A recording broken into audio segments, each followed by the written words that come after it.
ஜூலை 12ஆம் தேதி ரவி பிரதோஷம் வந்திருக்கு. இந்த ஆனி மாசத்தோட கடைசி பிரதோஷம். அதாவது ஆனி மாசத்த நம்ம உத்தராயண புண்ணிய காலம் அப்படின்னு சொல்லுவோம். இது உத்தராயண காலம் தேவர்களுக்கு பகல் பொழுதாக இருக்கக்கூடியது. இந்த உத்தராயண காலம் முடிய போகுது. இனிமே தட்சிணாயன காலம் ஆரம்பிக்க போகுது. உத்தராயண காலத்தோட கடைசி பிரதோஷம் ரவி பிரதோஷமாக வந்திருக்கு. தை முதல் ஆணி வரையும் இருக்கக்கூடியதை தான் நம்ம உத்தராயண புண்ணிய காலம்போம். ஆடியில இருந்து தட்சிணாயன காலம் ஆரம்பிச்சிடுது. உத்தராயண காலத்தோட கடைசியாக வரக்கூடிய இந்த பிரதோஷம் ஞாயிற்றுக்கிழமையில வந்திருக்கு. இன்றைய தினம் திரியோதசி திதி எப்போ ஆரம்பிக்குது அப்படின்னு தெரிஞ்சுக்கலாம். ஜூலை 11ஆம் தேதி சனிக்கிழமையே உங்களுக்கு திரியோதசி திதி ஆரம்பிச்சு 12ஆம் தேதி இரவு 9:18 வரையும் திரியோதசி திதி இருக்கு. இன்றைய நாளில் நட்சத்திரம் பார்த்தீங்கன்னா ரோகிணி நட்சத்திரம். காலையில் 7 மணி வரையும் இருக்கு. ரவி பிரதோஷம் அப்படிங்கிறது ஞாயிற்றுக்கிழமையில வரக்கூடிய பிரதோஷத்தை குறிக்கும். ரவி அப்படிங்கிறது சூரிய பகவானை குறிக்கும் இல்லையா? அதனால இதை ரவி பிரதோஷமாக சொல்கின்றோம். சூரிய பகவானுக்குரிய நாளாக இருக்கு. பிரதோஷங்கள்ல சில பிரதோஷங்கள் மிக மிக சக்தி வாய்ந்தது. சனி பிரதோஷம், சோமவார பிரதோஷம், அது போல இந்த ரவி பிரதோஷம் அப்படிங்கிறதும் மிக விசேஷமானது, மங்களகரமானது. சூரியனுக்குரிய நாளில் இந்த பிரதோஷமும் சேர்ந்து வர்றதுனால சூரிய பகவானோட அருளும் சிவபெருமானோட அருளும் நமக்கு பெற்றுத்தரும். ஜாதகத்துல சூரியன் பலவீனமா இருக்கிறவங்க, பித்ரு தோஷம் இருக்கிறவங்க, அதாவது முன்னோர் சாபம் இருக்கிறவங்க, இவங்கெல்லாம் ரவி பிரதோஷத்தன்று சிவனை வழிபட்டா அந்த தோஷங்கள் அனைத்தும் நீங்கும் அப்படிங்கிறது நம்பிக்கை.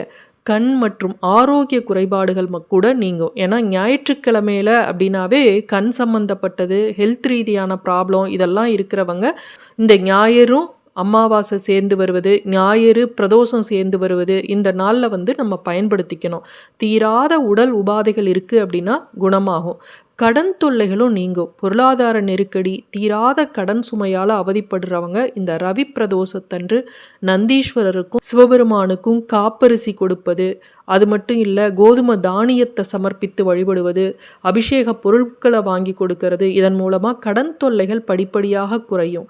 அரசு வேலை தேடுபவர்களுக்கும், அரசியலில் சாதிக்க நினைக்கிறவங்களுக்கும், சமூகத்தில் நல்ல பெயர் பதவி உயர்வு கிடைக்க விரும்புவர்களுக்கும் இந்த ரவி பிரதோஷம், ஞாயிற்றுக்கிழமையில வரக்கூடிய அமாவாசை இதெல்லாம் நம்ம பயன்படுத்திக்கணும். பிரதோஷ நேரமான சாயந்தரம் 4 to 6 சிவன் கோயிலுக்கு போய் நந்தீஸ்வரருக்கும் சிவபெருமானுக்கும் அபிஷேக பொருட்களை வாங்கி கொடுங்க. காலையில் சாமி கும்பிட்டுட்டு காகத்துக்கு, பசுமாட்டுக்கு, எறும்புக்கு இதெல்லாம் உணவாக கொடுங்க. சரி, இப்போ பசுமாட்டுக்கும் காகத்துக்கும் நம்ம அன்றைய தினம் என்ன உணவு கொடுப்பது அப்படிங்கிறத பார்க்கலாம். நம்ம வைக்கக்கூடிய பொருள் என்ன, காகத்துக்கும் இந்த பிரதோஷ நாளுக்கும் என்ன சம்பந்தம் அப்படிங்கிறதையெல்லாம் இந்த பதிவில் நம்ம தெரிஞ்சுக்கலாம். இந்த காகம் சனி பகவானோட வாகனம்.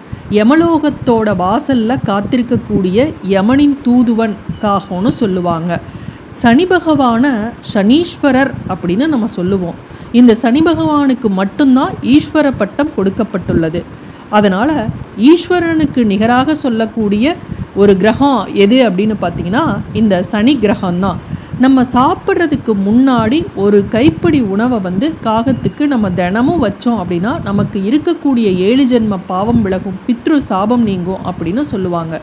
நம்மளுடைய முன்னோர்களோட ஆன்மா இறந்த பிறகு தன் வசித்த இடத்திற்கு வரும், காக்கையோட ரூபத்தில் வரும் அப்படின்னு சொல்லுவாங்க. அதனால தான் காக்கைக்கு சாதம் வைப்பது வழக்கம். நம்ம இந்த அமாவாசை தினங்களில் கண்டிப்பாக காகத்துக்கு வைக்கணும். அது மட்டும் இல்லை, முக்கியமான விசேஷ நாட்களில் நம்ம காகத்துக்கு உணவை வைக்கிறது ரொம்ப முக்கியம். இந்த அமாவாசை தினங்களில் நம்ம முன்னோர்களோட பெயரை சொல்லி எள்ளும் தண்ணியும் வச்சு காகத்துக்கு உணவு வைக்கிறோம். மற்ற நாட்களில் நம்ம வைக்கிறதே இல்லை.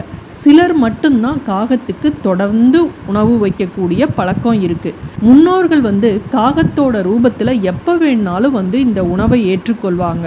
அவங்களோட வயிறும் மனமும் நிறைந்தது அப்படின்னா நமக்கு அவர்கள் ஆசி வழங்குவார்கள். அது மட்டும் இல்லை, இந்த காகம் சனி பகவானோட வாகனமாக இருப்பதால் நம்ம இந்த காகத்திற்கு தினமும் உணவளித்தோம் அப்படின்னா சனி பகவானோட ஆசி நமக்கு கிடைக்கும். அப்படி தினமும் உணவு வைக்காதவங்க இந்த அமாவாசை நாட்கள்லையும் முக்கிய விசேஷ நாட்கள்லையும் நம்ம உணவு வச்சோம் அப்படின்னா கணவன் மனைவிக்கிடையே இருக்கக்கூடிய பிரச்சனைகள் அகலும், தீராத கடன் பிரச்சனை நீங்கும், ஏழரை சனியால் ஏற்படக்கூடிய தாக்கம் கெடுபலன்கள் இதெல்லாம் குறையும். சரி, காகத்துக்கு தினமும் உணவு வைக்கிறவங்க இந்த பிஸ்கட்டு, உலர் திராட்சை, மிக்சரு இது மாதிரி எதை வேணுனாலும் வைக்கலாம். அதாவது எச்சில் படாத சாதத்தை நம்ம காகத்துக்கு வைக்கிறது தான் நல்லது. அது பிஸ்கட்டு, உலர் திராட்சை இது மாதிரி எது வேணுனாலும் நீங்கள் வைக்கலாம். எச்சில் கலந்த சாதத்தை தயவு செஞ்சு நீங்கள் காகத்துக்கு வைக்காதீங்க. இந்த மாதிரி விசேஷ நாட்களில் எந்த நாளில் எந்த கிரகத்தோட ஆதிக்கம் அன்றைய தினம் இருக்கோ அதற்குரிய உணவை நம்ம வைக்கும்போது அந்த கிரகத்தோட ஆசி நமக்கு கிடைக்கும். இன்றைய தினம் பிரதோஷமாக இருக்குது. நான் முன்னாடியே சொல்லிட்டேன், பிரதோஷம் அப்படிங்கிறது சிவனுக்குரிய நாள். இந்த சனீஸ்வரனை மட்டும்தான் நம்ம ஈஸ்வரன் அப்படின்னு பட்டம் கொடுத்து நம்ம கும்பிடுறோம். அதனால் இந்த பிரதோஷ நாளில் ஈஸ்வரனை நினைத்து கொண்டு காகத்துக்கு நம்ம உணவு வச்சோம் அப்படின்னாலும் மிகவும் நல்லது. எந்த ஒரு விசேஷ நாளாக இருந்தாலும் நம்மளுடைய இந்து மதம் என்ன சொல்லுது? தானம், அன்னதானம் இதை தான் சொல்லுது. இந்த பிரதோஷமானது ஞாயிற்றுக்கிழமையில வந்திருக்கு இல்லையா? ஞாயிறு அப்படின்னாவே அது சூரியனை குறிக்கக்கூடியது. சூரிய பகவானுக்குரிய தானியம் அப்படின்னா கோதுமை மாவு.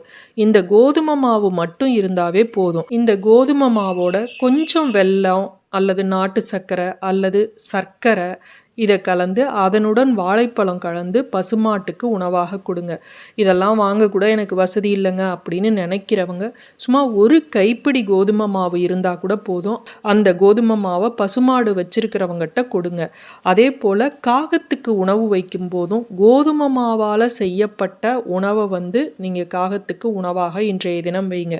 அடுத்தது எறும்புக்கு இந்த கோதுமை மாவோட சிறிது நாட்டு சர்க்கரை அல்லது சர்க்கரை கலந்து புற்று இருக்க இடத்துல கொஞ்சம் தூவுங்க. புற்று இருக்க இடம்லாம் தேடி போக முடியல அப்படின்னா மொட்டை மாடி, வீட்டுக்கு வெளியே அரச மரத்தடி இருக்குன்னு வச்சுக்கோங்க, அங்கே தூவுனீங்க அப்படின்னா அபரிமிதமான பலன் கிடைக்கும். இன்றைய தினம் ரோகிணி நட்சத்திரம் இருக்குது. ரோகிணி அப்படின்னாவே சந்திர பகவானுக்குரியது. சந்திரனுக்குரிய பொருள் என்ன?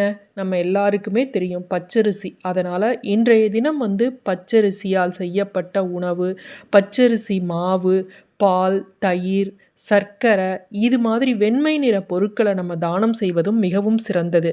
அதனால் காகத்துக்கும் நீங்கள் பச்சரிசியால் செய்யப்பட்ட உணவும் வைக்கலாம், கோதுமை மாவால் செய்யப்பட்ட உணவும் வைக்கலாம். காகத்துக்கு உணவு வைக்கிறப்ப எள் கலந்து அந்த உணவை காகத்துக்கு வைங்க. இன்றைய தினம் அகத்திக்கீரையை பசுமாட்டுக்கு நீங்கள் தானமாக கொடுங்க. பசுமாடு கோவிலில் இருக்குது அப்படின்னா எப்போ கோவிலுக்கு போனாலும் ஒரு அகத்திக்கீரை கட்டு 2 வாழைப்பழம் வாங்கி கொடுத்தீங்கன்னா உங்களுடைய பித்ரு தோஷம் இதெல்லாம் விலகும்.